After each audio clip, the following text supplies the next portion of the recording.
Hello बच्चों, आज हम बताने वाले हैं क्लास 8 कोशिका सेल के बारे में। जो लिखा हुआ है पहले क्या है कि निम्न कथन में सत्य अथवा असत्य लिखिए। इसका मतलब ये हुआ कि कौन सा सही है और कौन सा गलत है, ये हमको बताना है। तो पहला में क्या है, एक कोशिका के जीव में एक ही कोशिका होती है, ये सही है तो हम ये सही लिख देंगे। उसके बाद क्या है, रक्त कोशिका साकृत होती है, क्या ये सही है या गलत? ये गलत है, हम इसको गलत कर देंगे। उसके बाद क्या है, तीसरा नंबर में किसी जीव की मूल संरचना अंग है, हाँ ये सही है। अमीबा की आकृति अनियमित होती है, हाँ ये भी सही है, अमीबा की आकृति अनियमित होती है। सबसे बड़ी कोशिका शुतुरमुर्ग का अंडा होता है, ये भी सही है, ये हम सही कर दिए।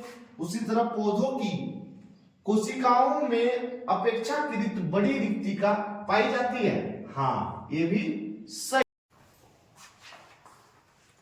अब 2 नंबर में क्या है, सही विकल्प का चयन कीजिए।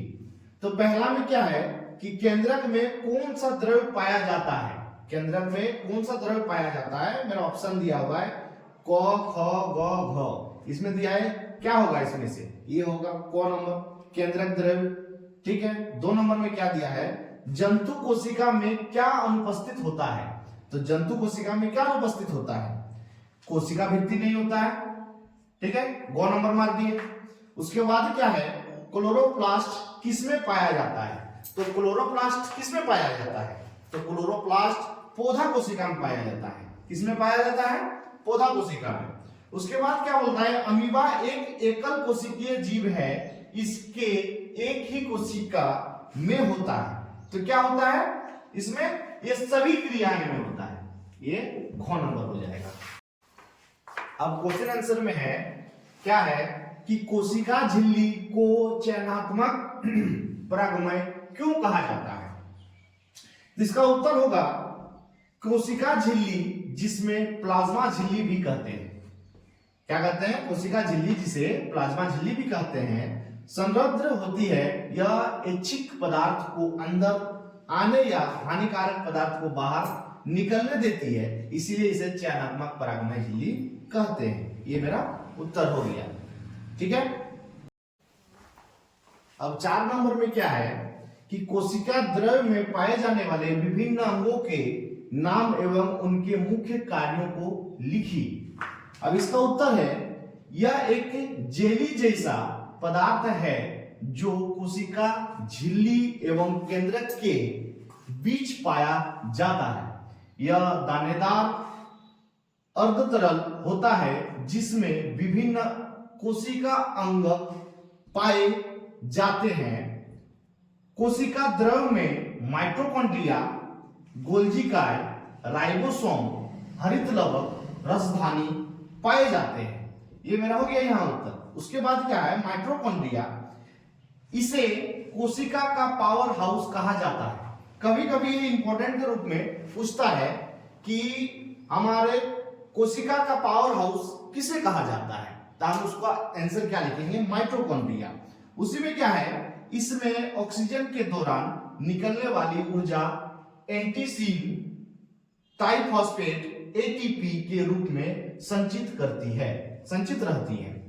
उसका गोल्जिकाय क्या है, गोल्जिकाय लाइबोसोम का निर्माण करती है और प्रोटीन को छटाई करती है, ठीक है। अब मेरा चौथा नंबर का आंसर। अब 5वां नंबर में क्या है, कोशिका द्रव्य एवं केंद्रक द्रव्य में अंतर लिखिए। ये दोनों द्रव्य को संयुक्त रूप से क्या कहा जाता है, ठीक है। अब इसका उत्तर क्या होगा, कोशिका द्रव्य कोशिका झिल्ली एवं केंद्रक के बीच में पाया जाता है, ठीक है। उसके बाद क्या है, केंद्रक झिल्ली के अंदर केंद्रक द्रव्य पाया जाता है। कोशिका द्रव्य तथा केंद्रक द्रव्य को सम्मिलित रूप से जीव द्रव्य कहा जाता है। अब 6 नंबर में क्या है कि चित्र बनाकर पौधा कोशिका एवं जंतु कोशिका में अंतर स्पष्ट करें, ठीक है।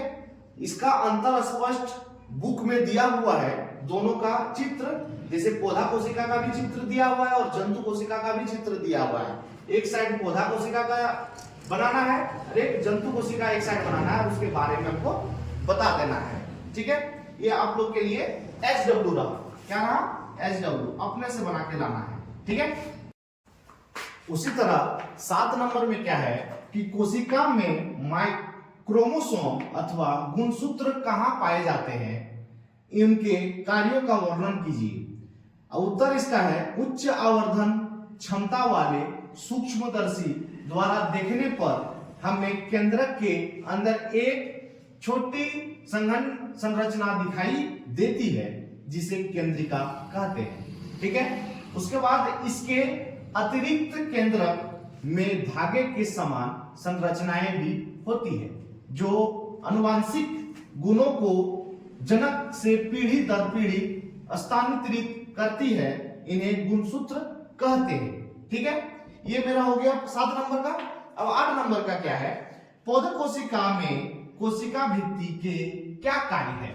ठीक है, अब इसका उत्तर है तापमान में परिवर्तन, तीव्र गति से चलने वाली वायुमंडल में नमी आदि विभिन्न परिवर्तनों से सुरक्षा आदि कोशिका भित्ति के कार्य है। ये मेरा हो गया उत्तर। अब है नंबर का कोशिका के आकार का जीव के आकार के साथ कोई संबंध नहीं होता। क्या आप इससे सहमत है? यदि हां तो अपने उत्तर को स्पष्ट कीजिए।